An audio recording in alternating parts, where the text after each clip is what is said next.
ఈ పని చేస్తే సొసైటీ ఏమనుకుంటుందో, నెక్స్ట్ 10 yearsలో నా ఫైనాన్షియల్ కండిషన్ ఎలా ఉండబోతుందో అని ఎప్పుడూ ఆలోచిస్తూ ప్రజెంట్లో బ్రతకలేని బతుకులు మనలో చాలామంది. అసలు ఇది బతికేనా? ఎవరు చెప్పారు? పేరెంట్సా? సొసైటీయా? అసలు మంచి బతుకంటే ఏంటి? పోయేదాకా ఏ కష్టం రాకుండా, ఎవరి నోట్లో పడకుండా జాగ్రత్తగా గడిపేయడం, అంతేనా? లైక్ ఐసీయూలో పేషెంట్లా, రైట్?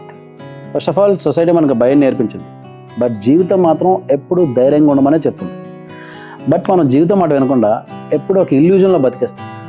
మీరు ఎప్పుడైనా నొమాడిక్ లైఫ్ కోసం విన్నారా? అంటే సంచార జీవితం. వీళ్ళకి నెక్స్ట్ 5 years కాదు కదా, నెక్స్ట్ వీక్ ఎక్కడ ఉంటారో తెలియదు, ఏం పని చేస్తారో తెలియదు, ఏ ఊర్లో చచ్చిపోతారో కూడా తెలియదు.